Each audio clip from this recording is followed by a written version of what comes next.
Hello friends, welcome back to my channel. This is Archana Sharma before you. Today we will be learning exercise 1.3 from chapter 1 of this textbook. This exercise is nothing but the application of the introduction class. So the first concept here is I'll be dictating the question and I'll be writing the numbers. Write following numbers in their decimal form and also state whether they are terminating, non-terminating or repeating decimals. So they will be given some rational numbers. We should be telling that if whether those numbers are terminating, non-terminating or repeating decimals. So the first one is 3/8. So always remember friends, this 8 is in the denominator, so we will be writing this on the left side. 3 is in the numerator, so in the middle, and you should find the quotient here. The question is nothing but finding the quotient and telling whether this is terminating or non-terminating. So 3 is less than 8. You can't get 3 in 8 table, then you will be using a 0. So you place a 0 and a point here. You will also place a 0 here. So 8 3 is 24. Subtract these two numbers, you will be getting 6. Again, as you already kept point, now you don't have to keep a point again. So now we place a 0. 8 7s are 56. You are left with 4. Again a 0. 8 5 is 40. And you got the remainder as 0 friends. So now the quotient is 1.375. This was 0.375. This 0.375 is a terminating decimal. How am I calling it terminating? This is a terminating decimal because 0.375 is a fixed value. This is not having infinite numbers after the point. This value is fixed, so this is called as terminating. That's it friends, this is the model. So I'll be saying one more example. Let's see the fourth one. Fourth one is 2/11. So 11 would be on the left side and 2 in the middle. Since 2 is less than 11, you keep a 0 and point. So 11 ones 11. You are left with 9. 0, 11 8s are 88. You are left with a 2 here. Again 20, 1s are 11, 9, 90, 8s are 88, 2. So what do you observe friends? 1818 is repeating multiple times. So this doesn't stop anywhere. You are not getting a perfect remainder here, and that is 0. So this is not going to stop. You would be continuing continuously this kind of problem. So this is a non-terminating decimal, and the value is also repeating. 1818 is repeating. So this is a repeating non-terminating decimal. Also repeating and non-terminating. This is just terminating, it's not repeating. Next we will check the fifth one. This is 8/125.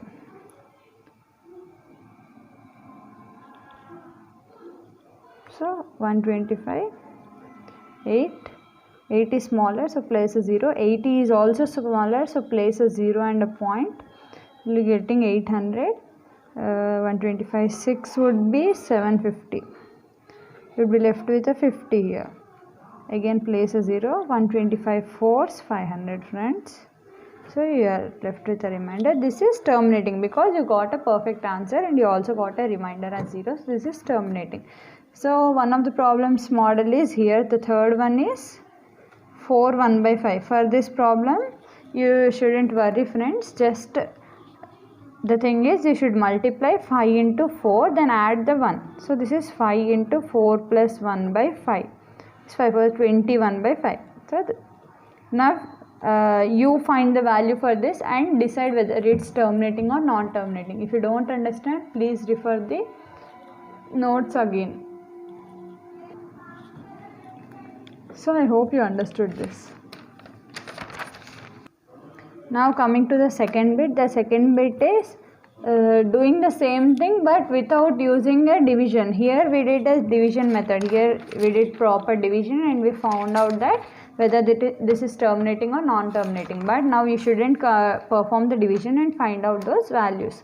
So the first one is 13 by 3125. So 13 is prime number. Here we will be using prime factorization method, friends. So prime factorization method we already learnt in my first or second video.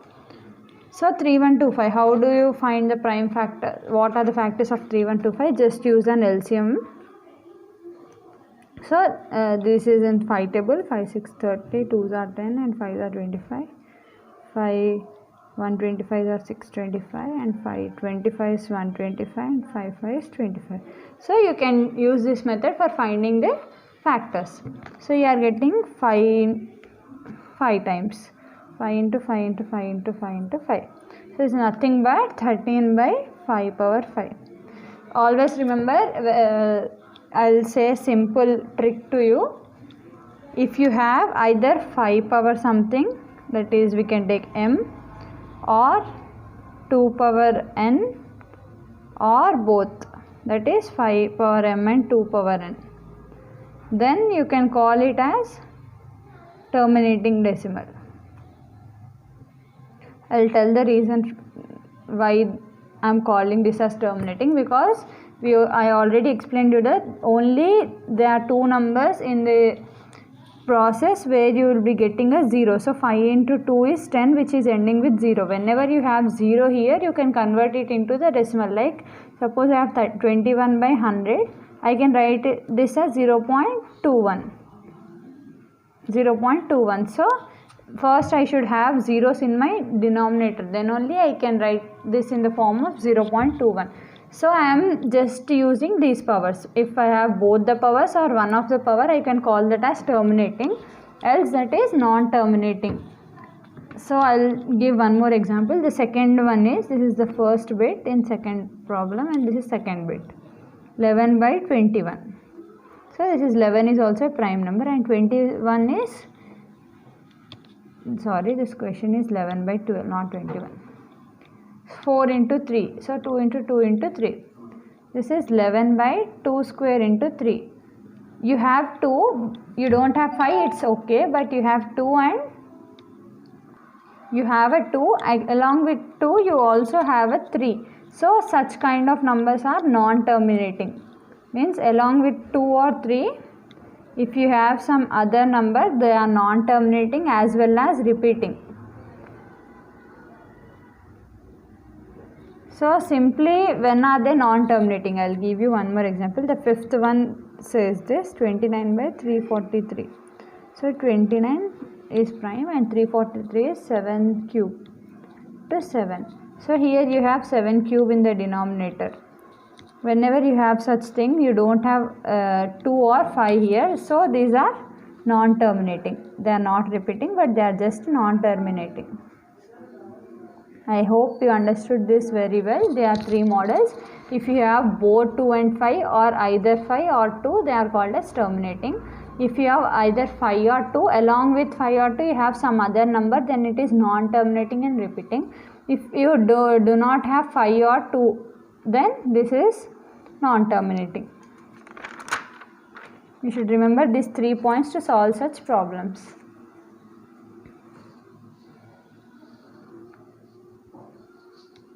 So the next model is, third question is, writing rational numbers in decimal forms using theorem 1.4. There, before this exercise you have theorem, friends. After seeing the theorem, you don't need to learn the theorem. I'll just say what is the importance of the theorem and how it is used for solving this problem. So the next model is, first bit is 13 by 25. 13 by 25 can be written as 13 by 5 into 5. So it is nothing but 13 by 5 square. You already have 5 term here. Now you should produce a 2 term. So I am multiplying and dividing by 2 square. So the value I am getting is 13 by 13 into 2 square is 4. So this is 5 into 2 whole square, friends. The formula is, if you have a power m into b power n, then m can write a into b power m. Since the power are same, you can multiply the denominators here. I mean the base. So this is 13 fours are 52 and 5 into 2 is 10, 10 square is 100. So the value is 0.52. To convert the P by Q form, that is rational number, into a decimal number without using division, we do this process. So you should remember only one thing: if there is 5 here, you should multiply by 2. If there is 2 here, you should multiply by 5. So this is the basic thing. If suppose you have other numbers other than 5 and 2, I will give one more model, the fourth one, which explains this. This is 7218 divided by 3 square into 5 square. So 7218, 3 square is nothing but 9 and 5 square I will write as it is. So 7218, both are present in 9 tables, so I can cancel this. 9 ones, 8s are 72, 0 and 2s are 18. So this is nothing but 802 by 5 square. Again you have the 5 square in the denominator, so you multiply and divide by 2 square. This will become 3208, and this is 5 into 2 whole square, that is nothing but this is 100, so the value is 32.08. So this is the third bit in this model. Do not panic about the textbook, friends. I will be attaching a drive link. In the drive link you can find the 10th class textbook, though as due to this corona many shops are closed, so you can't go and buy the textbook. Don't worry, I will be attaching the drive link. You can get the copy of the textbook from there.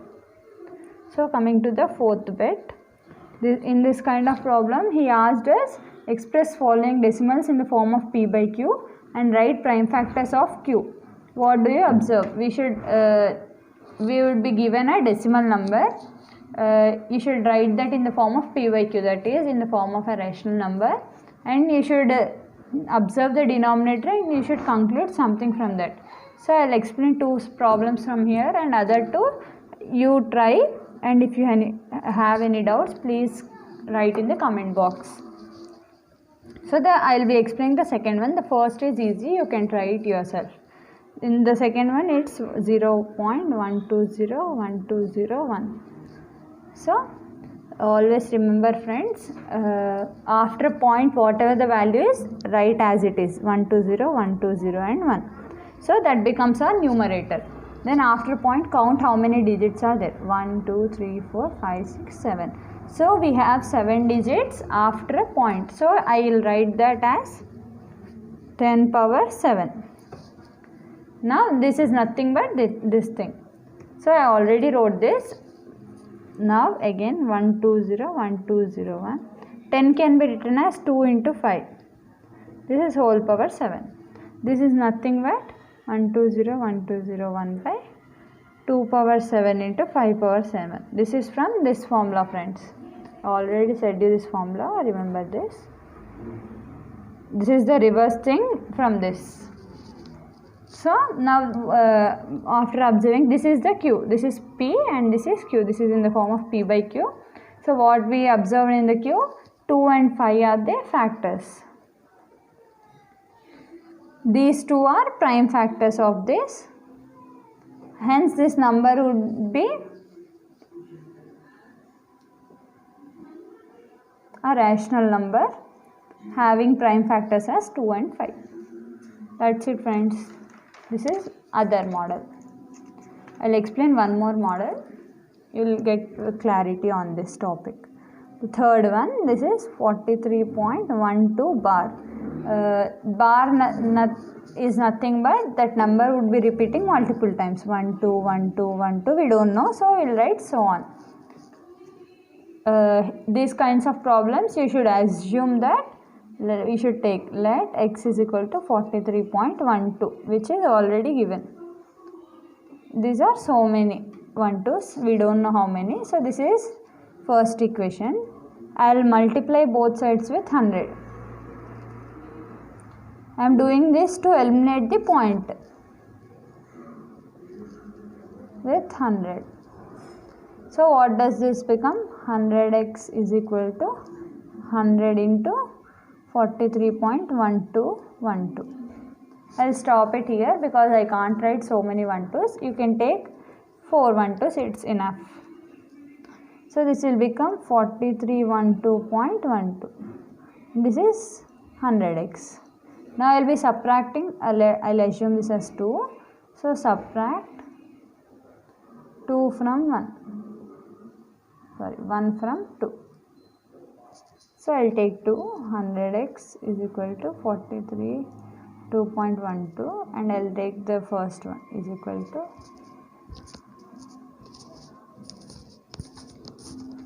I'll subtract these two numbers. This would become 99x is equal to, and the value of this after subtraction would be 9, 6, 2 and 4. This is 4269.0. So x would become 4269 by 99. So now this is in the form of P by Q. You can further reduce this by using 3 tables. So this would become 1s, 4s, 2 and 3 by 33. So this is the final answer, friends. This is in the form of P by Q. That's it. You should just convert the decimal, given decimal, into the P by Q. So this is the end of this exercise 1.3, friends. In my next video, I will be explaining exercise 1.4.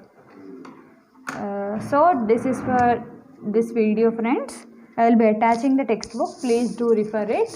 And if you like the video, if you like the way I teach, please share with your friends so that it can also help them. Subscribe to my channel. Thank you, friends. Have a nice day.